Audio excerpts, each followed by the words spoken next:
चलिए इस वक्त सीधे आपको सुनाते हैं प्रधानमंत्री नरेंद्र मोदी मन की बात कर रहे हैं। एक बात अवश्य हमारे ध्यान में आएगी, हमारे पर्व और पर्यावरण इन दोनों के बीच एक बहुत गहरा नाता रहा है। जहां एक और हमारे पर्वों में पर्यावरण और प्रकृति के साथ सहजीवन का संदेश छिपा होता है, तो दूसरी ओर कई सारे पर्व प्रकृति की रक्षा के लिए ही मनाए जाते हैं। जैसे बिहार के पश्चिमी चंपारण में सदियों से थारू आदिवासी समाज के लोग 60 घंटे के लॉकडाउन, या उनके ही शब्दों में कहें तो 60 घंटे के बरना का पालन करते हैं। प्रकृति की रक्षा के लिए बरना को थारू समाज ने अपनी परंपरा का हिस्सा बना लिया है और सदियों से बनाया है। इस दौरान न कोई गांव में आता है, न ही कोई अपने घरों से बाहर निकलता है।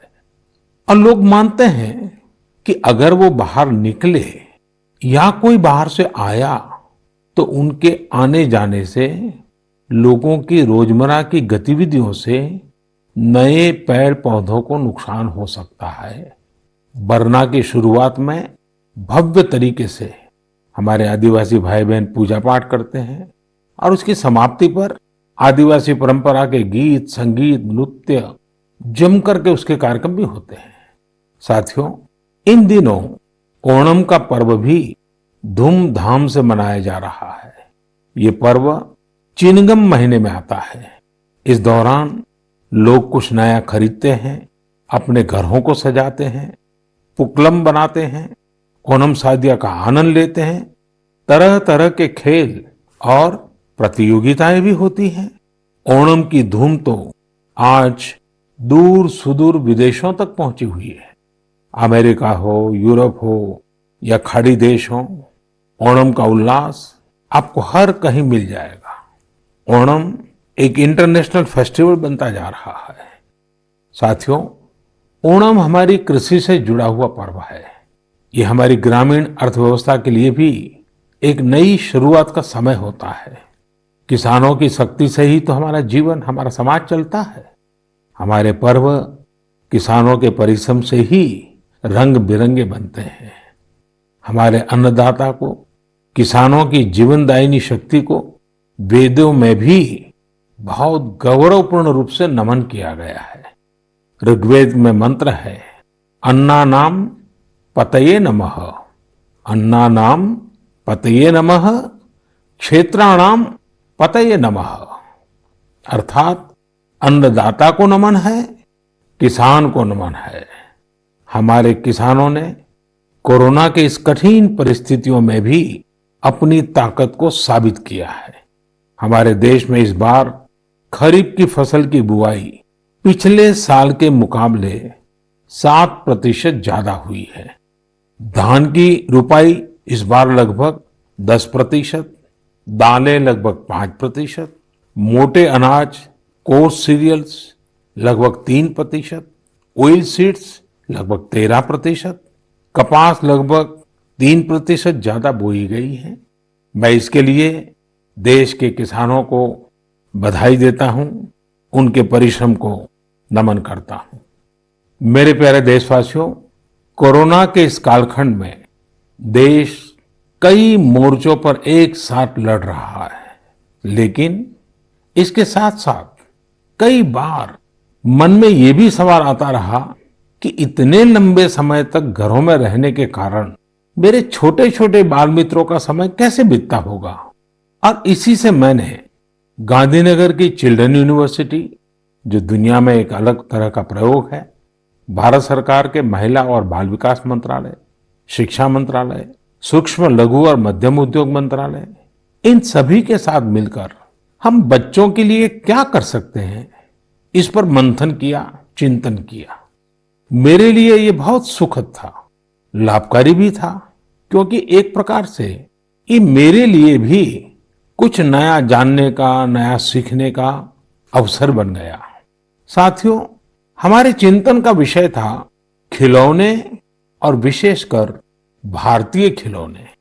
हमने इस बात पर मंथन किया कि भारत के बच्चों को नए नए टॉयज कैसे मिले, भारत टॉय प्रोडक्शन का बहुत बड़ा हब कैसे बने। वैसे मैं मन की बात सुन रहे बच्चों के माता पिता से क्षमा मांगता हूं, क्योंकि हो सकता है उन्हें अब ये मन की बात सुनने के बाद खिलौनों की नई नई डिमांड सुनने का शायद एक नया काम सामने आ जाएगा। साथियों, खिलौने जहां एक्टिविटी को बढ़ाने वाले होते हैं, तो खिलौने हमारी आकांक्षाओं को भी उड़ान देते हैं। खिलौने केवल मन ही नहीं बहलाते, खिलौने मन बनाते भी हैं और मकसद गढ़ते भी हैं। मैंने कहीं पढ़ा कि खिलौनों के संबंध में गुरुदेव रविंद्रनाथ टैगोर ने कहा था कि बेस्ट टॉय वो होता है जो इनकम्प्लीट हो, ऐसा खिलौना जो अधूरा हो और बच्चे मिलकर खेल खेल में उसे पूरा करें। गुरुदेव टैगोर ने कहा था कि जब वो छोटे थे तो खुद की कल्पना से घर में मिलने वाले सामानों से ही अपने दोस्तों के साथ अपने खिलौने और खेल बनाया करते थे। लेकिन एक दिन बचपन के उन मौज मस्ती भरे पलों में बड़ों का दखल हो गया। हुआ ये था कि उनका एक साथी एक बड़ा और सुंदर सा विदेशी खिलौना लेकर आ गया। खिलौनों को लेकर इतराते हुए अब सब साथी का ध्यान खेल से ज्यादा खिलौने पर रह गया। हर किसी के आकर्षण का केंद्र खेल नहीं रहा, खिलौना बन गया। जो बच्चा कल तक सबके साथ खेलता था, सबके साथ रहता था, घुल मिल जाता था, खेल में डूब जाता था, वो अब दूर रहने लगा। एक तरह से बाकी बच्चों से भेद का भाव उसके मन में बैठ गया। महंगे खिलौने में बनाने के लिए भी कुछ नहीं था, सीखने के लिए भी कुछ नहीं था। यानी कि एक आकर्षक खिलौने ने एक उत्कृष्ट बच्चे को कहीं दबा दिया, छिपा दिया, मुरझा दिया। इस खिलौने ने धन का, संपत्ति का, जरा बड़प्पन का प्रदर्शन कर लिया, लेकिन उस बच्चे की क्रिएटिव स्पिरिट को बढ़ने और संवरने से रोक दिया। खिलौना तो आ गया, पर खेल खत्म हो गया और बच्चे का खिलना भी खो गया। इसलिए गुरुदेव कहते थे कि खिलौने ऐसे होने चाहिए जो बच्चे के बचपन को बाहर लाएं, उसकी क्रिएटिविटी को सामने लाएं। बच्चों के जीवन के अलग अलग पहलू पर खिलौनों का जो प्रभाव है, इस पर राष्ट्रीय शिक्षा नीति में भी बहुत ध्यान दिया गया है। खेल खेल में सीखना, खिलौने बनाना सीखना, खिलौने जहां बनते हैं वहां की विजिट करना, इन सबको करिकुलम का हिस्सा बनाया गया है। साथियों, हमारे देश में लोकल खिलौनों की बहुत समृद्ध परंपरा रही है। कई प्रतिभाशाली और कुशल कारीगर हैं जो अच्छे खिलौने बनाने में महारत रखते हैं। भारत के कुछ क्षेत्र टॉय क्लस्टर्स यानी खिलौने के केंद्र के रूप में भी विकसित हो रहे हैं। जैसे कर्नाटक के रामनगरम में चन्नापटना, आंध्र प्रदेश के कृष्णा में कोंडापल्ली, तमिलनाडु में तंजौर, असम में धुबरी, उत्तर प्रदेश का वाराणसी, कई ऐसे स्थान हैं, कई नाम गिना सकते हैं। आपको ये जानकर आश्चर्य होगा कि global toy industry 7 lakh crore रुपए से भी अधिक की है। 7 लाख करोड़ रुपयों का इतना बड़ा कारोबार, लेकिन भारत का हिस्सा उसमें बहुत कम है।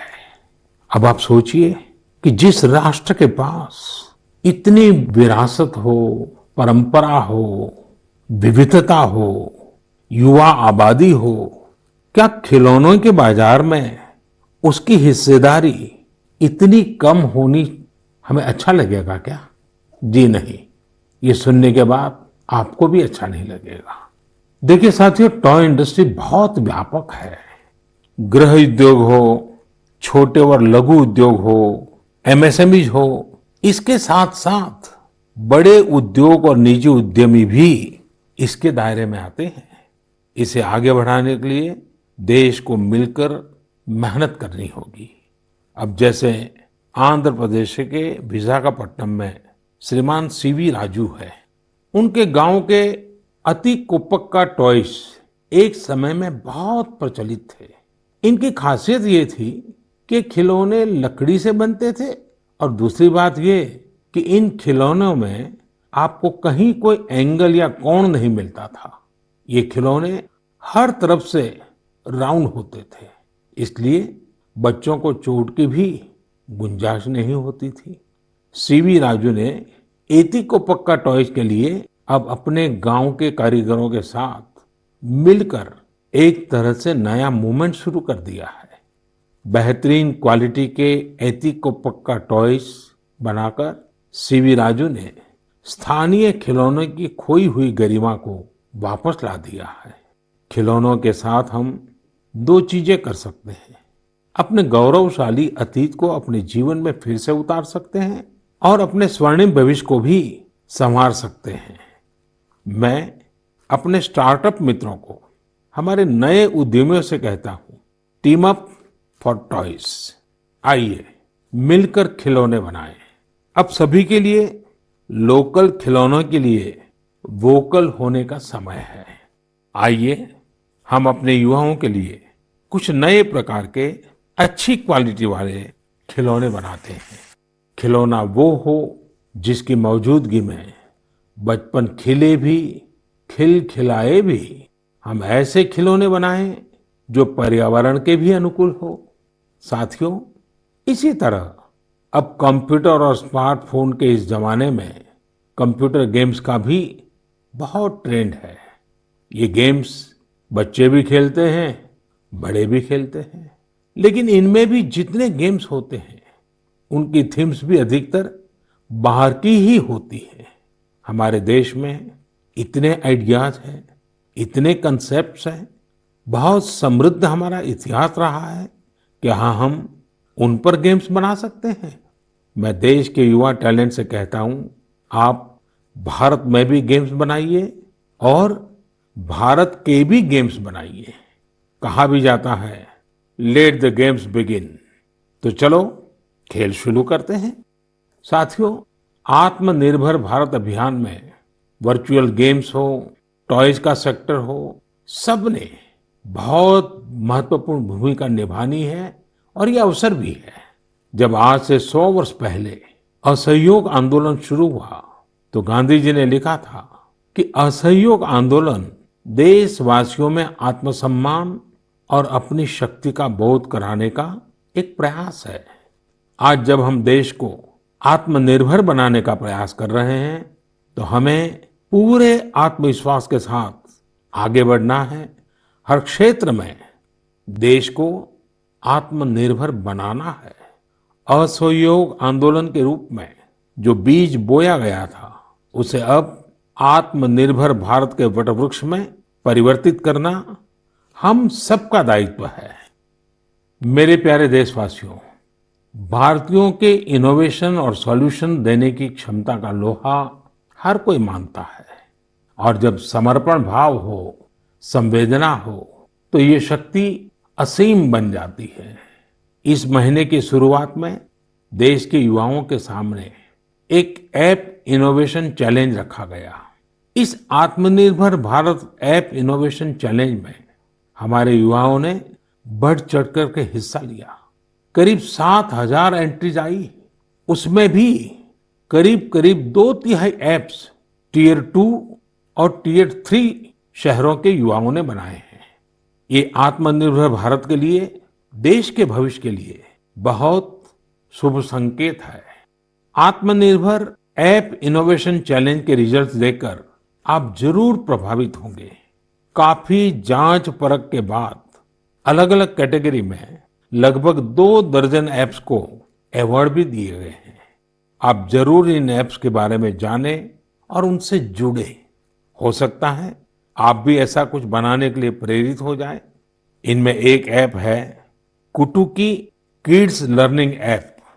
ये छोटे बच्चों के लिए ऐसा इंटरेक्टिव ऐप है जिसमें गानों और कहानियों के जरिए बात बात में ही बच्चे मैथ साइंस में बहुत कुछ सीख सकते हैं। इसमें एक्टिविटीज भी हैं, खेल भी हैं। इसी तरह एक माइक्रो ब्लॉगिंग प्लेटफॉर्म का भी ऐप है। इसका नाम है कू, KOO कू। इसमें हम अपनी मातृभाषा में टेक्स्ट, वीडियो और ऑडियो के जरिए अपनी बात रख सकते हैं, इंटरेक्ट कर सकते हैं। इसी तरह चिंगारी ऐप भी युवाओं के बीच काफी पॉपुलर हो रहा है। एक ऐप है आस्क सरकार। इसमें चैटबॉट के जरिए आप इंटरेक्ट कर सकते हैं और किसी भी सरकारी योजना के बारे में सही जानकारी हासिल कर सकते हैं, वो भी टेक्स्ट, ऑडियो और वीडियो तीनों तरीकों से। ये आपकी बड़ी मदद कर सकता है। एक और ऐप है स्टेप सेट गो। ये फिटनेस ऐप है। अब कितना चले, कितनी कैलोरीज बर्न की, ये सारा हिसाब ये ऐप रखता है और आपको फिट रहने के लिए मोटिवेट भी करता है। मैंने कुछ ही उदाहरण दिए हैं, कई और ऐप्स ने भी इस चैलेंज को जीता है। कई बिजनेस ऐप्स हैं, गेम्स के ऐप्स हैं, जैसे is equal to books and expense, Zoho workplace, FTC talent. आप इनके बारे में नेट पर सर्च करिए, आपको बहुत जानकारी मिलेगी। आप भी आगे आए, कुछ इनोवेट करें, कुछ इम्प्लीमेंट करें। आपके प्रयास आज के छोटे छोटे स्टार्टअप्स कल बड़ी बड़ी कंपनियों में बदलेंगे और दुनिया में भारत की पहचान बनेंगे। और आप ये मत भूलिए कि आज जो दुनिया में बहुत बड़ी बड़ी कंपनियां नजर आती है ना, वे भी कभी स्टार्टअप हुआ करती थी। प्रिय देशवासियों, हमारे यहाँ के बच्चे, हमारे विद्यार्थी अपनी पूरी क्षमता दिखा पाए, अपना सामर्थ्य दिखा पाए, इसमें बहुत बड़ी भूमिका न्यूट्रिशन की भी होती है, पोषण की भी होती है। पूरे देश में सितंबर महीने को पोषण माह, न्यूट्रिशन मंथ के रूप में मनाया जाएगा। नेशन और न्यूट्रिशन का बहुत गहरा संबंध होता है। हमारे यहाँ एक कहावत है, यथा अन्नम तथा मन्नम, यानी जैसा अन्न होता है वैसा ही हमारा मानसिक और बौद्धिक विकास भी होता है। एक्सपर्ट्स कहते हैं कि शिशु को गर्भ में और बचपन में जितना अच्छा पोषण मिलता है, उतना अच्छा उसका मानसिक विकास होता है और वो स्वस्थ रहता है। बच्चों के पोषण के लिए भी उतना ही जरूरी है कि माँ को भी पूरा पोषण मिले। और पोषण या न्यूट्रिशन का मतलब केवल इतना ही नहीं होता कि आप क्या खा रहे हैं, कितना खा रहे हैं, कितनी बार खा रहे हैं। इसका मतलब है आपके शरीर को कितने जरूरी पोषक तत्व, न्यूट्रिएंट्स मिल रहे हैं। आपको आयरन, कैल्शियम मिल रहे हैं या नहीं, सोडियम मिल रहा है या नहीं, विटामिन्स मिल रहे हैं या नहीं, ये सब न्यूट्रिशन के बहुत इंपॉर्टेंट एस्पेक्ट्स हैं। न्यूट्रिशन के इस आंदोलन में पीपल पार्टिसिपेशन भी बहुत जरूरी है। जन भागीदारी ही इसको सफल करती है। पिछले कुछ वर्षों में इस दिशा में देश में काफी प्रयास किए गए हैं। खासकर हमारे गांवों में इसे जन भागीदारी से जन आंदोलन बनाया जा रहा है। पोषण सप्ताह हो, पोषण माह हो, इनके माध्यम से ज्यादा जागरूकता पैदा की जा रही है। स्कूलों को जोड़ा गया है, बच्चों के लिए प्रतियोगिताएं हो, उनमें अवेयरनेस बढ़े, इसके लिए भी लगातार प्रयास जारी हैं। जैसे क्लास में एक क्लास मॉनिटर होता है, उसी तरह न्यूट्रिशन मॉनिटर भी हो, रिपोर्ट कार्ड की तरह न्यूट्रिशन कार्ड भी बने। इस तरह की भी शुरुआत की जा रही है। पोषण माह, न्यूट्रिशन मंथ के दौरान माय गॉव पोर्टल पर एक फूड एंड न्यूट्रिशन क्विज भी आयोजित की जाएगी और साथ ही एक मीम कंपटीशन भी होगा। आप खुद पार्टिसिपेट करें और दूसरों को भी मोटिवेट करें। साथियों, अगर आपको गुजरात में सरदार वल्लभ भाई पटेल के स्टैच्यू ऑफ यूनिटी जाने का अवसर मिला होगा और कोविड के बाद जब वो खुलेगा और आपको जाने का अवसर मिलेगा तो वहाँ एक यूनिक प्रकार का न्यूट्रिशन पार्क बनाया गया है। खेल खेल में ही न्यूट्रिशन की शिक्षा आनंद प्रमोद के साथ वहाँ जरूर देख सकते हैं। साथियों, भारत एक विशाल देश है। खान पान में ढेर सारी विविधता है। हमारे देश में 6 अलग अलग ऋतुएं होती हैं। अलग अलग क्षेत्रों में वहाँ के मौसम के हिसाब से अलग अलग चीजें पैदा होती हैं। इसलिए ये बहुत ही महत्वपूर्ण है कि हर क्षेत्र के मौसम, वहाँ के स्थानीय भोजन और वहाँ पैदा होने वाले अन्न, फल, सब्जियों के अनुसार एक पोषक न्यूट्रिएंट रिच डाइट प्लान बने। अब जैसे मिलेट्स, मोटे अनाज, रागी है, ज्वार है, ये बहुत उपयोगी पोषक आहार है। एक भारतीय कृषि कोष तैयार किया जा रहा है। इसमें हर एक जिले में क्या क्या फसल होती है, उनकी न्यूट्रिशन वैल्यू कितनी है, इसकी पूरी जानकारी होगी। ये आप सबके लिए बहुत बड़े काम का कोष हो सकता है। आइए, पोषण माह में पौष्टिक खाने और स्वस्थ रहने के लिए हम सभी को प्रेरित करें। प्रिय देशवासियों, बीते दिनों जब हम अपना स्वतंत्रता दिवस मना रहे थे, तब एक दिलचस्प खबर पर मेरा ध्यान गया। ये खबर है हमारे सुरक्षा बलों के 2 जाबाज किरदारों की। एक है सोफी और दूसरी विदा। सोफी और विदा इंडियन आर्मी के श्वान है, डॉग्स है, और उन्हें chief of army staff commendation card से सम्मानित किया गया है। सोफी और विदा को ये सम्मान इसलिए मिला क्योंकि इन्होंने अपने देश की रक्षा करते हुए अपना कर्तव्य बखूबी निभाया है। हमारी सेनाओं में, हमारे सुरक्षा बलों के पास ऐसे कितने ही बहादुर श्वान हैं, डॉग्स हैं, जो देश के लिए जीते हैं और देश के लिए अपना बलिदान भी देते हैं। कितने ही बम धमाकों को, कितनी ही आतंकी साजिशों को रोकने में ऐसे डॉग्स ने बहुत अहम भूमिका निभाई है। कुछ समय पहले मुझे देश की सुरक्षा में डॉग्स की भूमिका के बारे में बहुत विस्तार से जानने को मिला। कई किस्से भी सुने। एक डॉग बलराम ने 2006 में अमरनाथ यात्रा के रास्ते में बड़ी मात्रा में गोला बारूद खोज निकाला था। 2002 में भावना ने आईईडी खोजा था। आईईडी निकालने के दौरान आतंकियों ने विस्फोट कर दिया और श्वान शहीद हो गए। 2-3 वर्ष पहले छत्तीसगढ़ के बीजापुर में सीआरपीएफ का स्निफर डॉग क्रैकर भी आईईडी ब्लास्ट में शहीद हो गया था। कुछ दिन पहले ही आपने शायद टीवी पर एक बड़ा भावुक करने वाला दृश्य देखा होगा, जिसमें बीड़ पुलिस अपने साथी डॉग रॉकी को पूरे सम्मान के साथ आखिरी विदाई दे रही थी। रॉकी ने 300 से ज्यादा केसों को सुलझाने में पुलिस की मदद की थी। डॉग की डिजास्टर मैनेजमेंट और रेस्क्यू मिशंस में भी बहुत बड़ी भूमिका होती है। भारत में तो national disaster response force NDRF ने ऐसे दर्जनों डॉग्स को स्पेशली ट्रेन किया है। कहीं भूकंप आने पर, इमारत गिरने पर, मलबे में दबे जीवित लोगों को खोज निकालने में ये डॉग्स बहुत एक्सपर्ट्स होते हैं।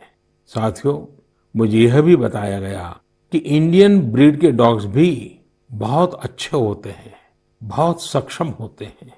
इंडियन ब्रीड्स में मुधोल हाउंड है, हिमाचली हाउंड है, ये बहुत ही अच्छी नस्लें हैं। राजपलायम, कन्नी, चिप्पी पराई और कोम्बाई भी बहुत शानदार इंडियन ब्रीड्स हैं। इनको पालने में खर्च भी काफी कम आता है और ये भारतीय माहौल में ढले भी होते हैं। अब हमारी सुरक्षा एजेंसियों ने भी इन इंडियन ब्रीड्स के डॉग्स को अपनी सुरक्षा दस्ते में शामिल कर रही है। पिछले कुछ समय में आर्मी, सीआईएसएफ, एनएसजी ने मुधोल हाउंड डॉग्स को ट्रेन करके डॉग स्क्वाड में शामिल किया है। सीआरपीएफ ने कोम्बाई डॉग्स को शामिल किया है। Indian council of agriculture research भी भारतीय नस्ल के डॉग्स पर रिसर्च कर रही है। मकसद यही है कि इंडियन ब्रीड्स को और बेहतर बनाया जा सके और उपयोगी बनाया जा सके।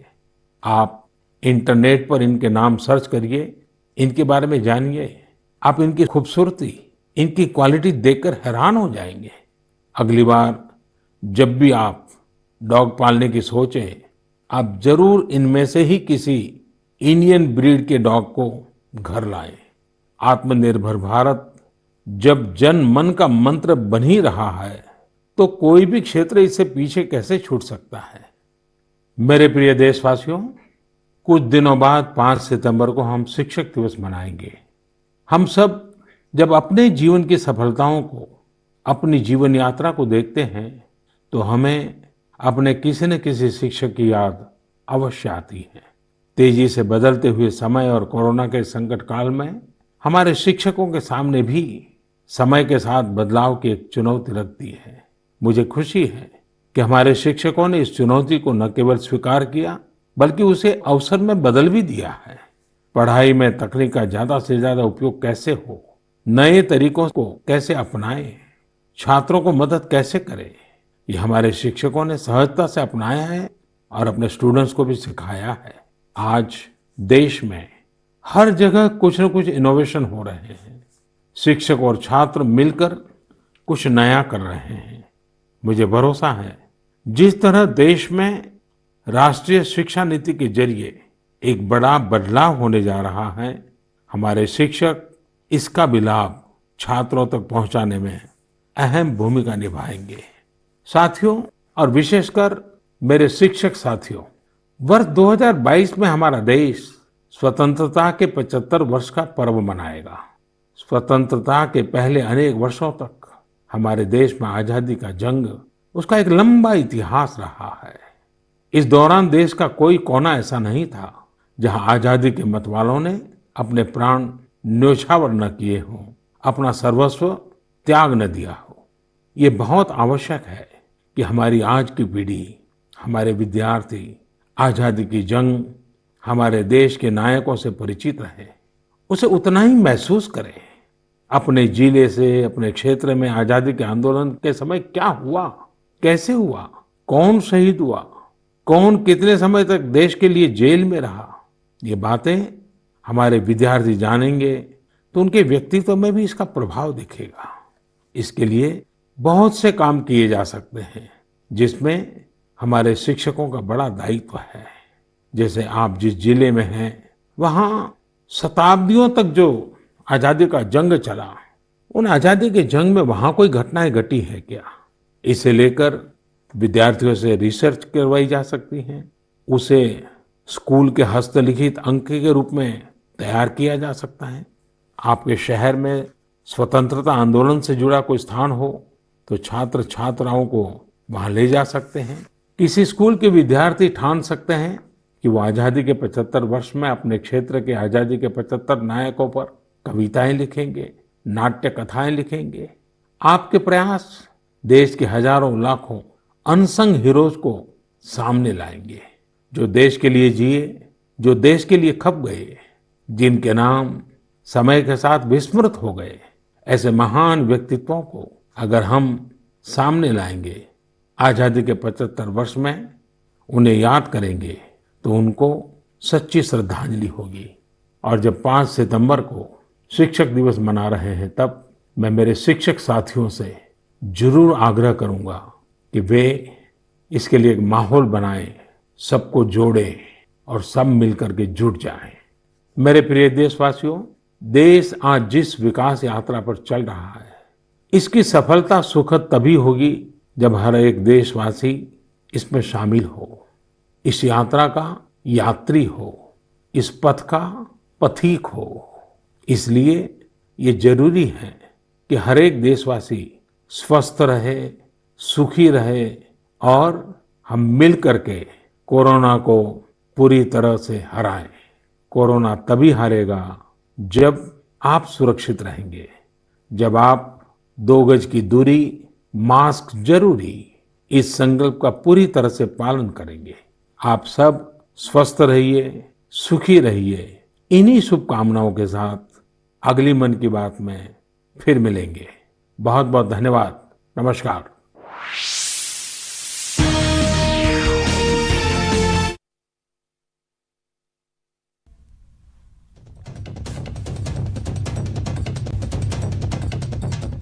तो आप सुन रहे थे प्रधानमंत्री नरेंद्र मोदी को मन की बात कार्यक्रम के जरिए उन्होंने देश को संबोधित किया। कई अहम बातों का जिक्र इस दौरान उन्होंने किया है। पर्व और पर्यावरण के बीच समन्वय है, इसको लेकर के उन्होंने जिक्र किया। गणेशोत्सव ऑनलाइन मनाया गया। अन्नदाताओं को प्रधानमंत्री ने सलाम किया है।